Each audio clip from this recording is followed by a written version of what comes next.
எங்கள் நெஞ்சில் குடியிருக்கும் மதிப்பிற்குரிய திரு விஜய் அண்ணா அவர்களுக்கு என் அன்பு வணக்கங்கள்.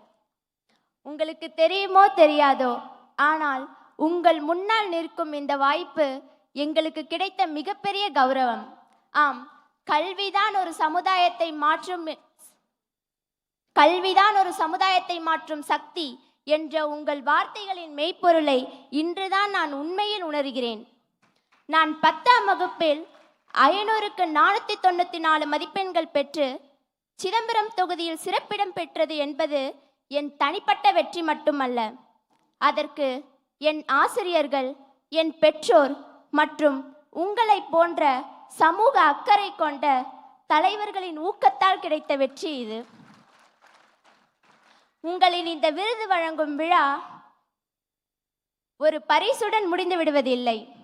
இது எங்கள் உள்ளங்களில் கல்வி மீதான தீராத தாகத்தையும் சமுதாயத்தின் மீதான பொறுப்புணர்வையும் விதைக்கிறது.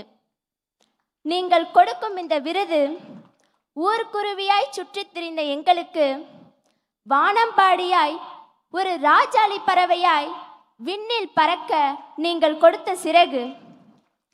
Give me blood and I shall give you the freedom என்றார் நேதாஜி சுபாஷ் சந்திர போஸ். எனக்கு 100 இளைஞர்களை கொடுங்கள், நான் இந்த நாட்டை மாற்றி காட்டுகிறேன் என்றார் வீரத்துறவி சுவாமி விவேகானந்தர். ஆக எனக்கு ஒன்று மட்டும் உறுதியாக தெரிகிறது.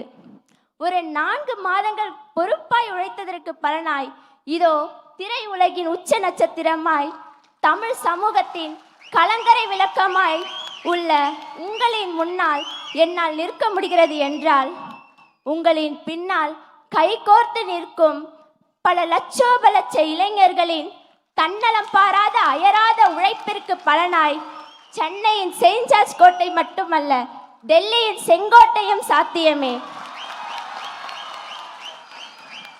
இது கடமையை செய், பலனை எதிர்பாராதே என்ற கீதையின் மீது சத்தியமே. நன்றி, வணக்கம். நன்றி அண்ணா.